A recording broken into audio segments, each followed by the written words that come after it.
Bom, boa noite então mesmo, mais uma vez, para quem eu conheço, quem eu não conheço, né? E dizer que vamos dar continuidade à leitura comentada, né? Que é um livro apropriado para aulas do Espiritismo.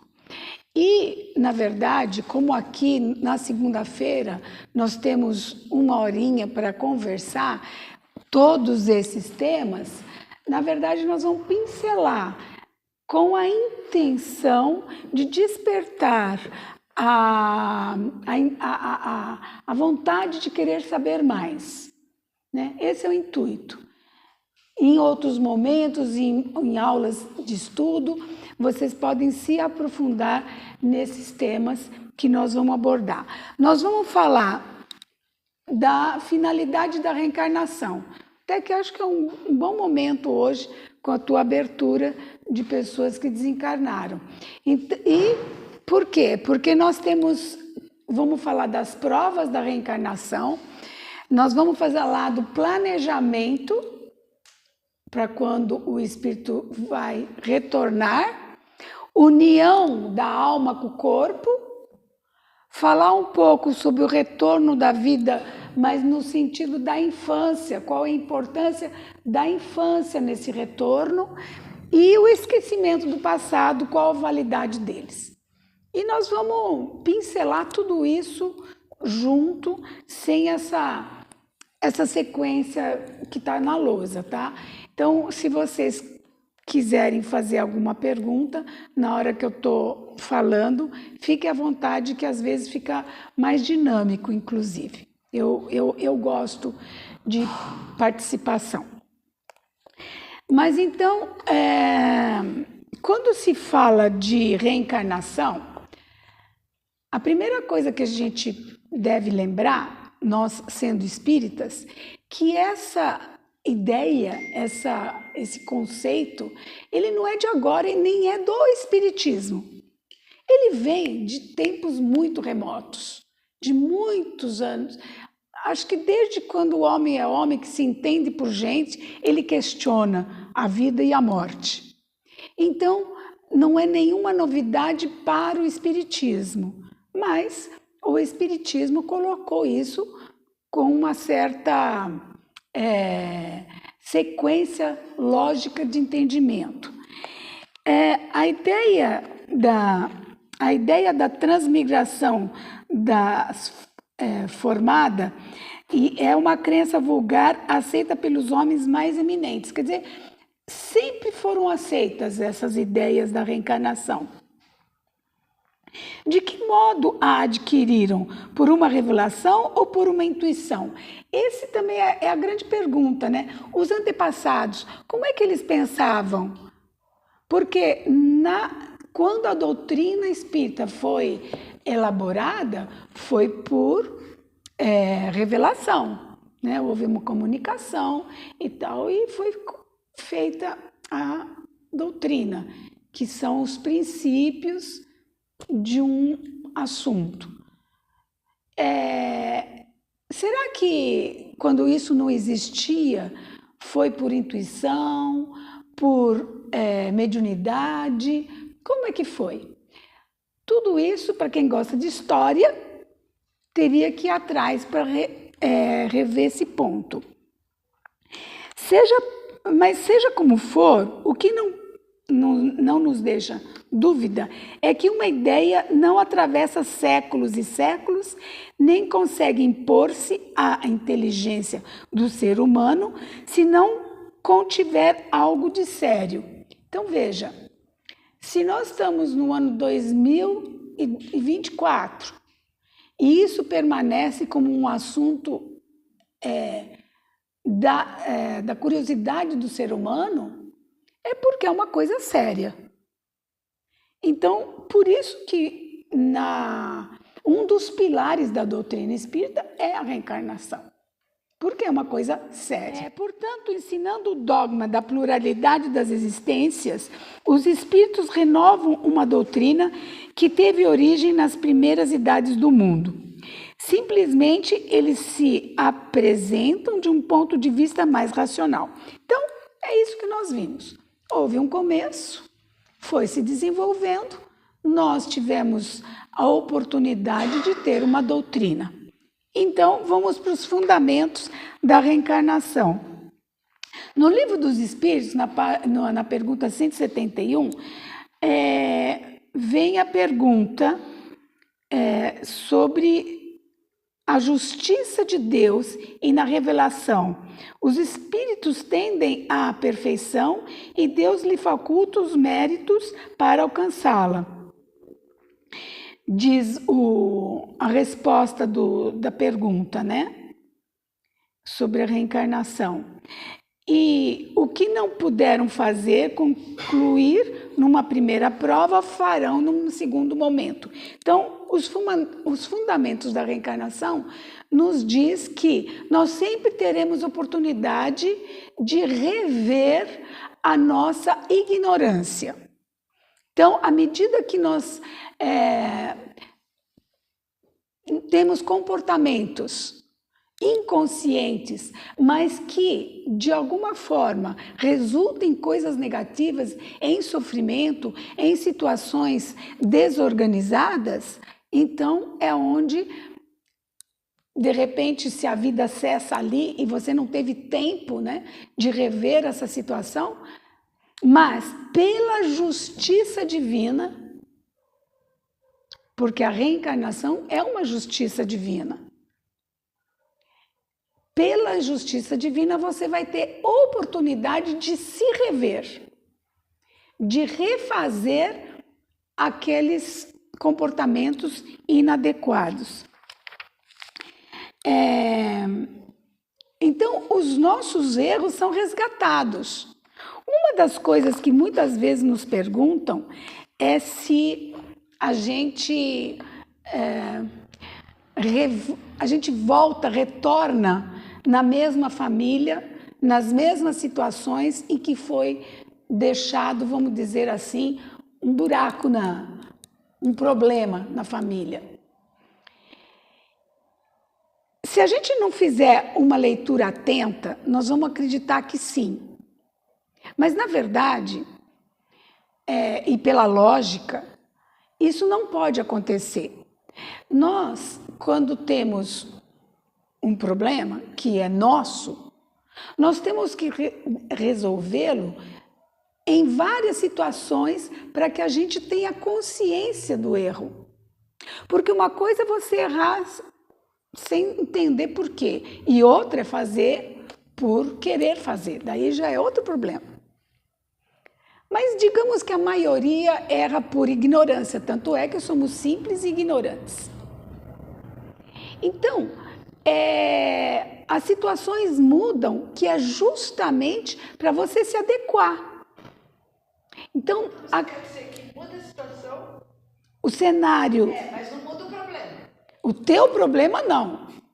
O teu problema não muda, mas o cenário muda para que você tenha oportunidade de fazer melhor com uma cultura diferente ou uma família que pensa diferente, né? Que te educa de forma diferente, alguma coisa para que você não fique no mesmo circunstâncias anteriores para resolver aquele problema que é teu. Isso funciona assim. Porque senão, veja bem, se eu caio na mesma situação anterior, qual a probabilidade, considerando a lei da ação e reação, de eu não seguir a mesma reação? Qual a probabilidade de eu acertar, certo? De eu não fazer o que eu já fiz, já que a situação é a mesma, com os meus algozes e outras situações. Então, diga.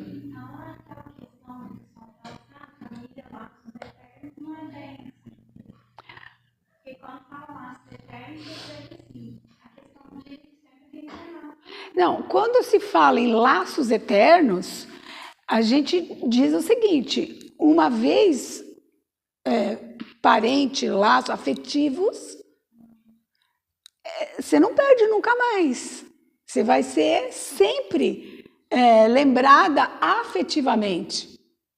E aí a gente entra, inclusive, no esquecimento, que é outra lei. Por que a gente, dentro das leis da justiça, leis de Deus, permite, ou não só permite, mas acontece, né? É uma regra que quando você retorna, você esquece seu passado. Você não lembra de nada. Por quê? Porque se você lembrasse, você tem duas chances. Ou você se torna vaidoso, porque eu fui isso, fui aquilo, né? Uma coisa grandiosa, então você se torna vaidoso do passado. Ou então você se humilha muito, porque você vai lembrar do quanto você foi maldoso. Então, a justiça divina diz assim, você não vai lembrar de nada, você vai começar do zero, porque você precisa resolver problemas que você não resolveu em qualquer uma dessas duas situações. Porque nós sempre teremos coisas para equilibrar. Mas o espírito, ele guarda, mesmo que sempre a lembrança mental daquilo que ele vivenciou lá atrás, né? Que está guardado, né? A gaveta bem trancadinha, né? Principalmente, desculpe, oi? Quando a gente sente empatia instantânea por uma pessoa, a gente olha a pessoa e gosta instantaneamente, Sim. ou não gosta instantaneamente. Ou não gosta, elas são simpatias e antipatias.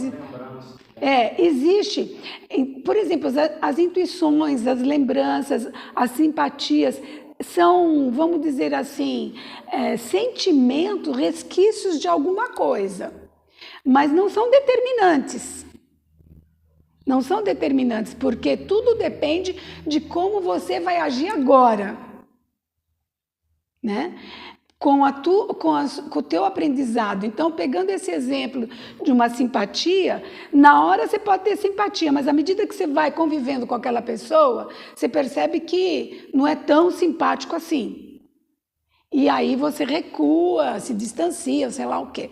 Então, por quê? Provavelmente. Porque houve mudanças de ambas as partes, né? A vida continua e você aprende e você modifica. E com isso é que a gente vai construindo a nossa realidade. Agora, voltando na sua pergunta, a gente esquece enquanto está aqui, para fazer esse trabalho mais bem feito. Mas quando você desencarna, você tem a possibilidade de rever, até porque você vai entrar no planejamento.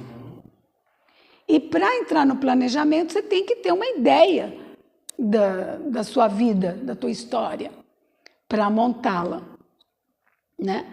Para montar a próxima. A próxima, o planejamento sempre é para a próxima reencarnação. Então, mas aqui não existe. Existem técnicas, né, de vidas passadas, que são feitas até para acessar alguma coisa quando a pessoa, no momento encarnado, se encontra com desestabilidades emocionais muito grandes. Aquelas síndromes que ninguém entende por que aquilo existe, né? São grandes sofrimentos. Então, existe essa técnica, mas ela vamos dizer assim... Não é 100% garantido. Não é 100% garantido e é arriscado, porque pode até piorar. Pode aliviar ou pode piorar. Por isso que é uma coisa muito delicada, mas que existe. E isso prova para nós que você pode retomar uma memória. Mas também são lapsos assim, de informação. Mas vamos adiante. Diz aqui, A desigualdade das aptidões e do desenvolvimento intelectual e moral, verificamos que nenhuma das teorias correntes explicam ao passo que outras teorias lhe explicariam. O que ele está dizendo aqui, só para a gente situar, a desigualdade de aptidão, a gente vê até nas crianças. Você pega 2 irmãos, mesmo pai, mesma mãe, mesma escola, mesma criação, mesma cultura, e, no entanto, as personalidades são totalmente diferentes. E cresce e fica mais acentuado ainda as diferenças entre os dois. O que é isso? Isso já é uma prova de que existe a vidas passadas. Você que tem 2 filhinhos lindos, você sabe que cada um tem o seu perfil. E o trabalho do educador é saber lidar com cada uma das diferenças. Isso é muito sutil, porque às vezes a mãe fala assim, eu cuido dos 2 do mesmo jeito. Existem momentos que não pode ser do mesmo jeito, porque eles são diferentes. E isso de dizer que a desigualdade de aptidões e desenvolvimento intelectual é que nos faz e demonstra a importância da reencarnação. Né? Às vezes a gente fala assim, mas onde eu enxergo que isso é verdade? Essa é uma delas. Como é que somos tão diferentes um do outro? É a bagagem. É a bagagem que cada um conquista numa encarnação e traz de volta. Porque a volta é o marco zero para continuar de onde se parou. Então, é muito importante a gente perceber essa lógica para acreditar e não só achar que é ou não é uma reencarnação. Mas você, na verdade, esquece fatos, você não esquece princípios morais, por exemplo. Essas conquistas morais você não perde. Então, você vem com elas. Você vem com elas. Reencarnação. Claro, claro. Essa é a beleza, né? Se a gente se perguntar, por exemplo, por que eu me esforço tanto?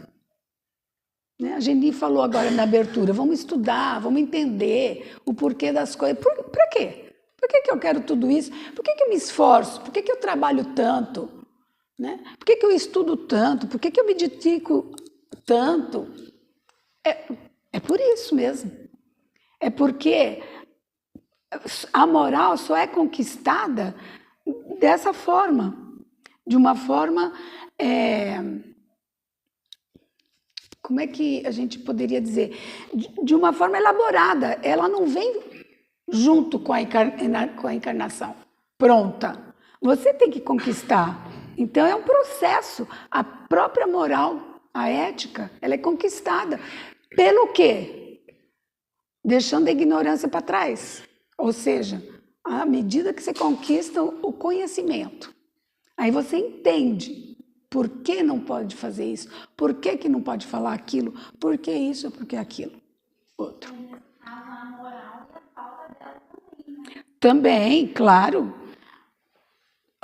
Vale. A pessoa tem uma moral muito baixa. Sim, você pode ter. Uma excelente criação, né? Sim. Excelentes pais, uma excelente criação e uma moral. Sim, ele teve uma oportunidade de conhecer uma excelente pai, excelente mãe. E não está aproveitando quanto deveria, né? Mas, assim, exatamente por isso que a gente percebe as tendências. E sempre é para os 2 lados, né? A vida é dual e tanto a moral quanto a parte imoral é você que promove. E numa reencarnação você traz exatamente ou uma coisa ou outra. Mas o objetivo final, quando a gente diz assim, o objetivo do ser humano é evoluir. É evoluir. O que é esse evoluir? É uma palavra que tem um significado forte, mas a gente nem entende o que é evoluir. Porque de uma encarnação para outra eu evoluí. Mas é disso que eu estou falando? Não, qual é o meu objetivo final? Tudo bem que é infinito, aquela coisa toda, mas o objetivo é chegar cada vez mais perto do meu Criador. Para fazer isso, eu preciso entender, no mínimo, as leis dele, as leis de Deus, no mínimo. Que, aliás, nos rege. Vamos ver, vamos continuar lendo. O princípio da reencarnação é uma consequência necessária da lei do progresso, certo? Sem a reencarnação você não progride. E explicaria a diferença que existe entre o presente estado social e os tempos barbários. Então, porque a gente poderia perguntar assim, as pessoas que nasceram lá no ano 200, 300, na época da barbárie mesmo, tudo se matava, tudo se enforcava, tudo se colocava em castigo, né? Ou se morria de fome, de frio, porque não... Enfim, tempo das barbáries. Qual a diferença se eles desencarnaram e hoje nós desencarnamos? E se não existia reencarnação, como é que essa justiça acontece? Porque ele é muito mais... Aliás, a pergunta que eu faço é, quem que é mais ignorante no tempo, na linha do tempo?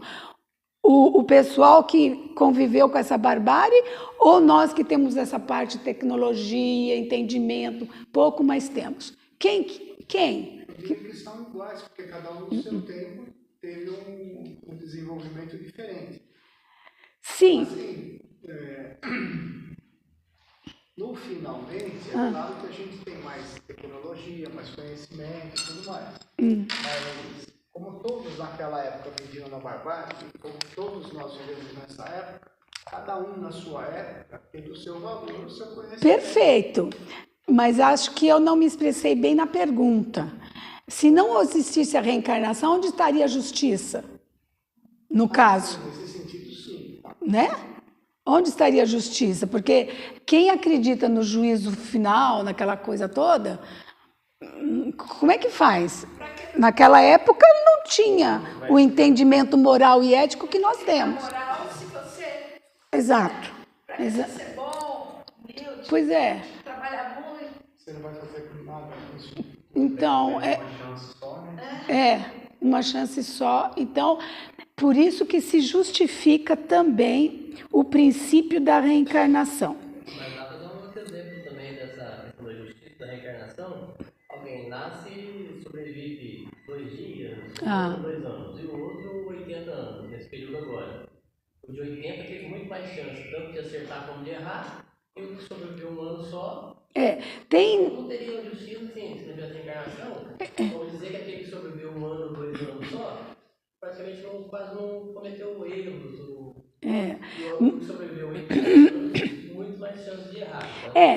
Colocando com esse ponto de vista que você está trazendo, faz sentido. Mas no Livro dos Espíritos tem uma pergunta especificamente disso, que diz assim, e por quê? Qual é a utilidade de uma criança que vive 1 ano, às vezes só 1 mês, ou só nasce e já, né, desencarna?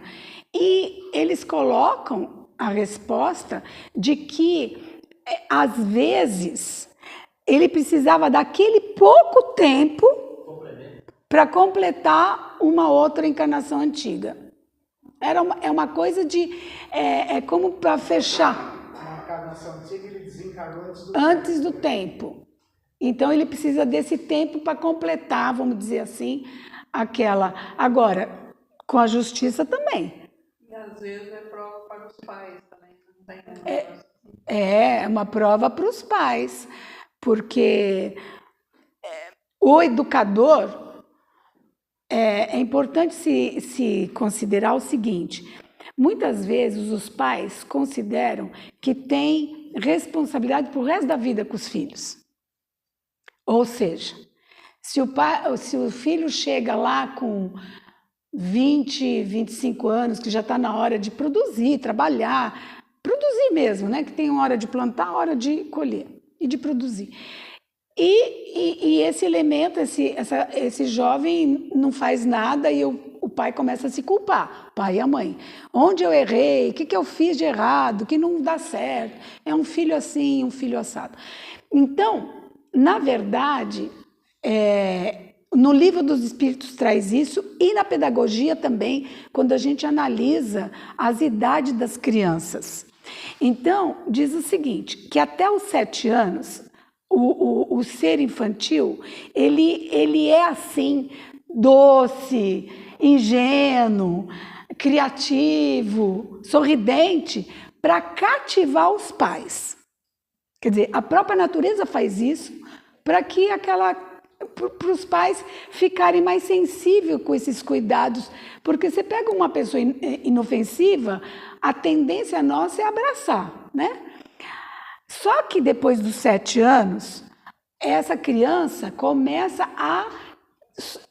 aos poucos, a aparecer a sua própria personalidade, aquela personalidade que ele veio para trabalhar. Então, dos 7 anos em diante, até uns 12, a gente começa a perceber as tendências. A gente começa a perceber, a gente percebe, tem tendência para isso, tem tendência para aquilo. Nessas tendências é que os pais têm uma chance é que nem uma árvore que está nascendo assim, você põe né? Para ela, você põe assim para ela continuar retinha. Então é mais ou menos isso.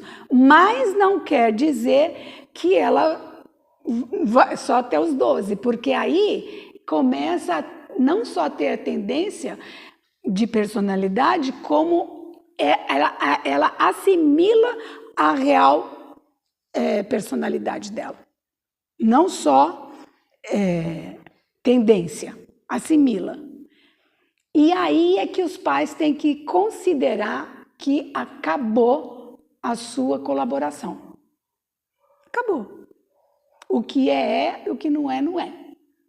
Porque você não, dali para frente você não faz mais nada. Você só pode trocar se o outro aceitar. Mas sentir culpa, jamais. Por quê? Porque a não ser que você tenha feito de fato algo consciente. Não quero saber, não quero que se dane. É consciente. Porque você sabe que você tem um papel. Mas se você não cumprir o teu papel também... Mas, se você cumpre seu papel da melhor forma possível e mesmo assim acontece, a culpa não é sua nunca. Justamente por quê? Porque existe uma individualidade. Cada um de nós é único. Nós não temos esse poder de fazer o outro ser o que a gente quer que seja. Ele será o que ele tem que ser. Nós temos que ir lá só assim, ajudando, ficando um pouco, caminhando junto, se der. Caso contrário, esquece. É duro, né? É duro porque a nossa cultura coloca os pais como os responsáveis total pelos filhos. E não é assim. E isso tem lá no Livro dos Espíritos também. Como eu estou pulando de assunto, nem vou mostrar muito bem qual é a pergunta e a resposta que fala sobre isso. Mas é uma lei do progresso, é assim que se progride. Né? Tem uma pergunta aqui. Por que, então, haviam de ser melhor dotados por Deus do que os precederam? Isso aqui é daquela que falou dos antigos lá. Enfim, vamos pular um pouquinho isso aqui. Com a doutrina da criação da alma no instante do nascimento, vem-se a cair no sistema de criação privilegiada. O que é essa afirmação? Essa afirmação traz o seguinte: quando que vocês acham que nós fomos criados?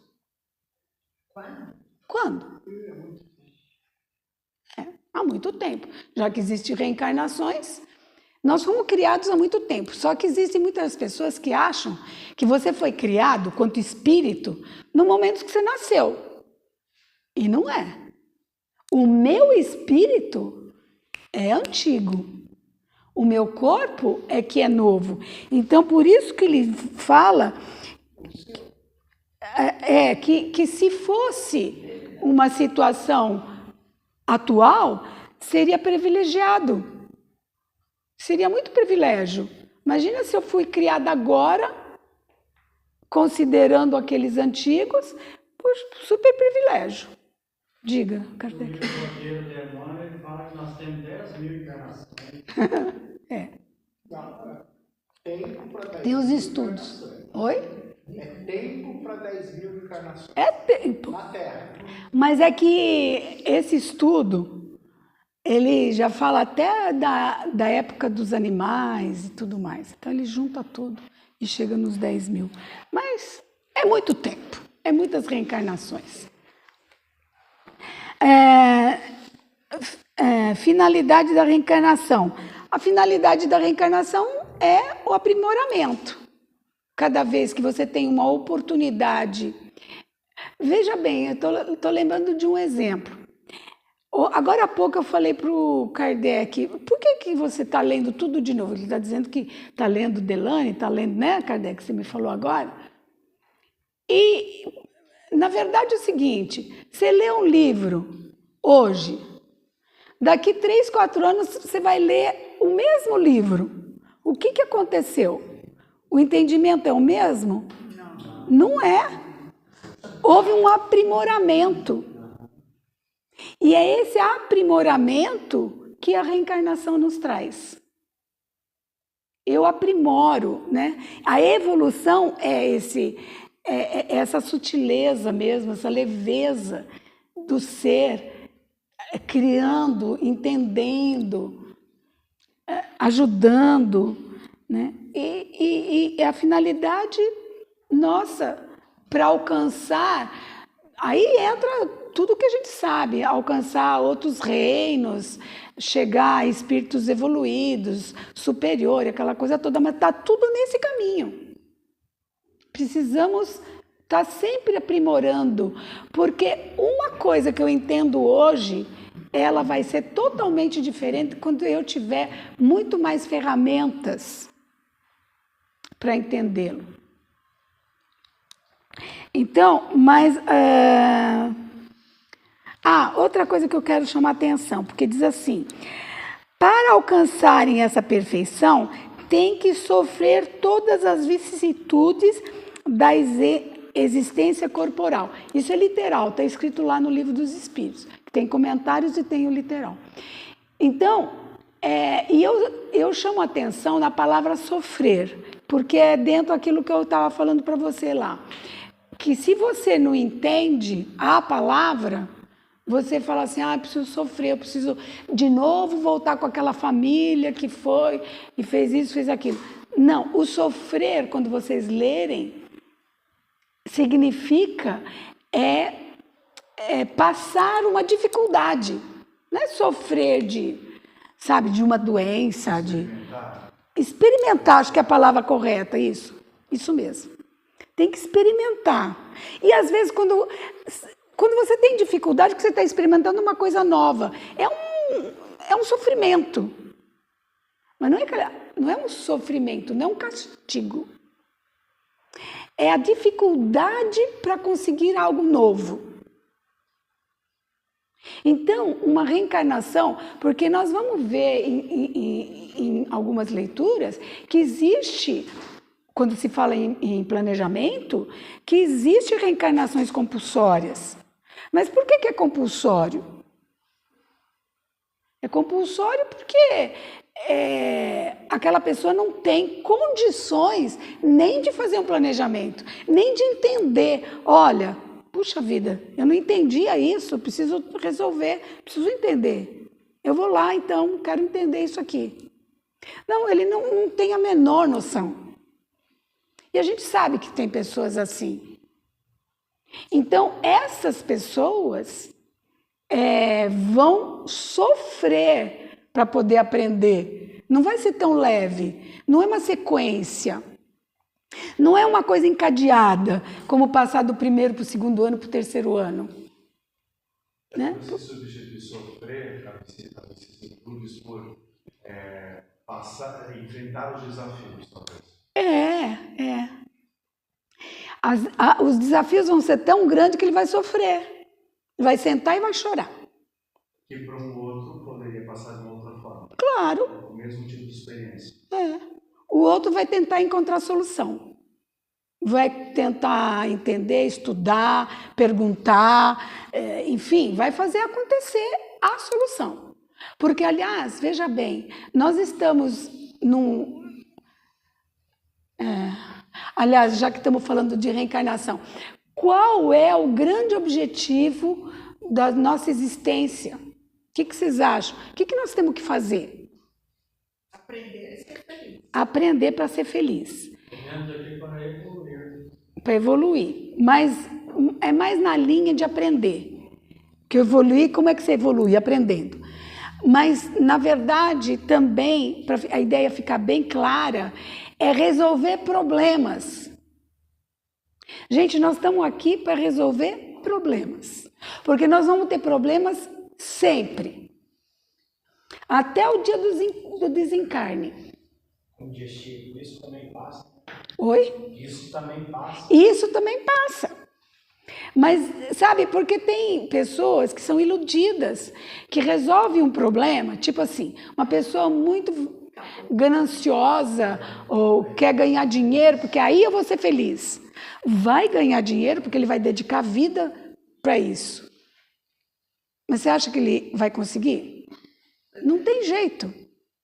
Ele vai ter outros desafios. Não perder o dinheiro que ganhou, por exemplo? Não sei. Eu penso assim, a dor é inevitável, o pensamento é opcional. A dor é inevitável, o sofrimento é opcional. Opcional. Mas então, quando ele não sabe resolver problemas, vai sofrer. Não tem jeito. Ou ele aprende ou ele sofre. Isso. Ou ele resolve o problema, porque tem problemas de toda a natureza, mas tem 3 pilares na nossa vida de problemas. Um é o financeiro, que nós estávamos falando, tem o de saúde, que é um problema, que tem gente que precisa resolver problemas de saúde, e o afetivo. São os 3 pilares da nossa vida. Mas esses 3 problemas, eles são postos nas reencarnações para a pessoa. No teu planejamento, você que coloca. No teu planejamento, você tem... É lógico, uma coisa muito importante. O planejamento não quer dizer que é um script que você vai seguir. Você tem um livre-arbítrio que talvez você não siga ele como você planejou. Então, não. Não tem nenhuma garantia. Mesmo porque você não sabe muito bem as circunstâncias. Né? Você faz o teu planejamento, mas vem um outro planejamento e bagunça o teu. Mas aí, o que acontece? Quando você sabe resolver problemas, você provavelmente vai resolver aquele que você se propôs. Caso contrário, às vezes aumenta. Aí vem a da saúde também, porque nós sabemos que as doenças, na sua maioria, são problemas emocionais. Começa pelo emocional. Não consigo. Tenho medo, tenho culpa, e aí um dia fica doente. Às vezes pode não ter nada a ver, porque eu estou falando que não tem nada a ver. Não. Esse problema que o pessoal hoje em dia está criando moda constelação familiar. O problema encontrado na constelação familiar. Tem alguma explicação já sobre aquilo? Ou aquilo lá seria o início de um novo estudo? Olha, eu não estou preparada para te garantir como que funciona. Eu tenho depoimentos de que a coisa funciona no sentido assim, ela comove a pessoa.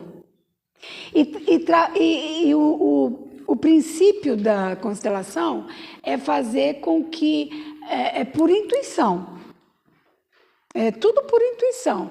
E como a gente entende o que é intuição, assim como a gente entende o que é inspiração, pode ser que isso leva a pessoa que está direcionando a constelação a falar uma verdade.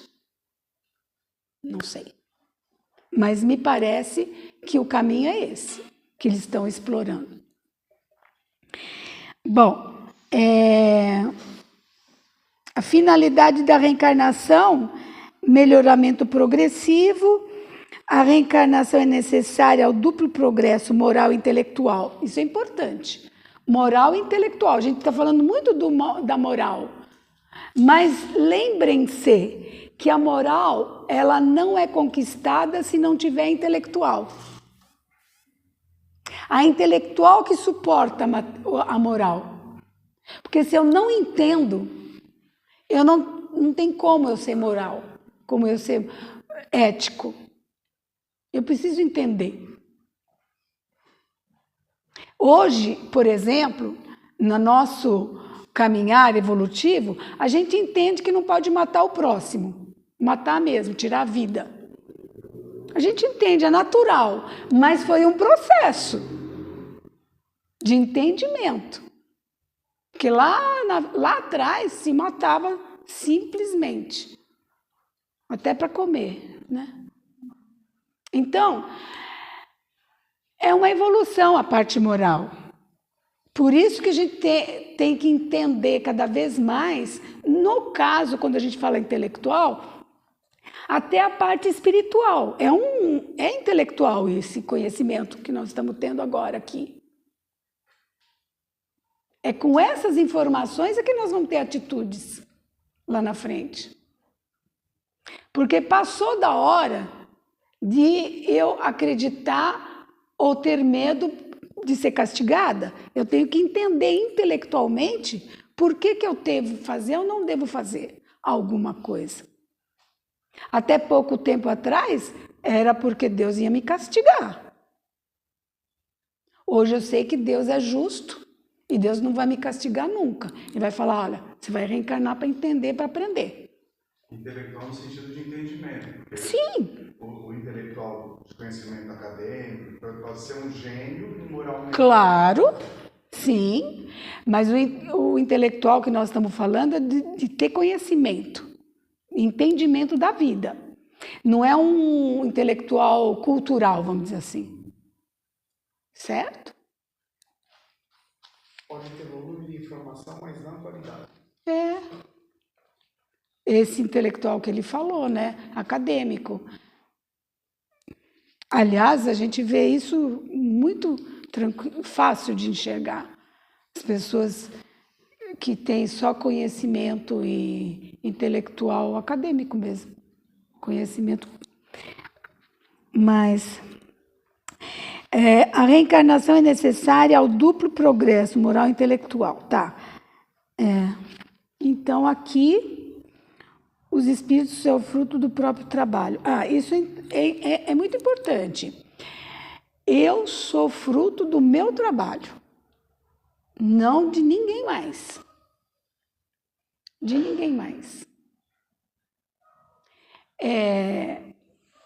Nossa, e a gente vê o quanto as pessoas precisam entender o que é uma individualidade. Gente, a gente que trabalha com comportamento nas terapias, vocês não fazem ideia de como as pessoas são presas. É presa mesmo, sabe? Presa numa gaiola. Porque a gaiola está com a porta aberta e elas não conseguem sair de dentro da gaiola. No sentido de que eu sou livre, posso ir, posso resolver, posso fazer, eu não dependo. Mas o medo, a dependência é tão grande o condicionamento da dependência, né? Já se condicionou desde sempre. Quem manda é o outro, quem resolve é o outro.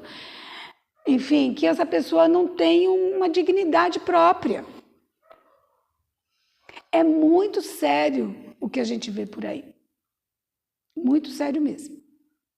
Então, a primeira coisa, nós somos únicos, individuais, e ninguém pode fazer para essa evolução que a gente fala, ninguém pode nos ajudar. Ou a gente faz, ou a gente não faz, para si mesmo. Então, quando você percebe, uma dica, quando você percebe que a coisa não está indo bem, em qualquer setor dos 3 pilares, saúde, finança e afetividade, é que a coisa não está indo bem. Eu preciso procurar novos caminhos. Mas o que a maioria faz? Se acomoda. Se acomoda, não, porque a coisa vai mudar, porque o negócio vai mudar, porque eu vou conseguir, porque... E os anos passam. Então, não podemos perder tempo. Temos que fazer e resolver, porque a intuição, quando ela não funciona, é o sofrimento que fala. Quando a gente treina a intuição, é mais gostoso você descobrir o que não está dando certo, você ouve, você intui e tal. Aí você toma, né? Resolve o seu problema. Agora, quando você não treina essa intuição, o sofrimento vai falar alto. Aí você fala, ai, como eu sofro. Não, mas quem está fazendo você sofrer? Faz você essa pergunta para você mesmo. Quem está fazendo você sofrer? Aí a resposta vai ser qual? Euzinha. Pronto. Então, negligência. Segundo sua... Vamos para outro, porque o tempo já chegou, né? Mas eu penso que eu fiz uma geral aqui com vocês. Acabou. Então, pronto, eu já falei da infância, já falei das lembranças. Lembrança, nós falamos das lembranças, né? Em geral, eu dei uma pincelada em tudo. Vocês têm alguma pergunta? Retorno à vida corporal, o retorno aqui, ele está explicando, isso é um capítulo muito interessante, que uma hora vocês leiam ou peçam. Pode voltar para o próximo com esse, né? Segue esse tema na próxima. Porque você não falou da união da alma ao corpo. Não, exatamente, esse que eu não falei. Porque essa é já um pouco mais técnica, né? A frase mais importante que aparece nesse tema é célula a célula, né? Molécula a molécula, né? Nem célula. O corpo vai se unindo molécula a molécula. Bom, então, podemos encerrar? Nenhuma pergunta? Que bom. Todo mundo entendeu tudo, Geni? Tá, com certeza. Não sei não, hein? A cabeça tá fervendo.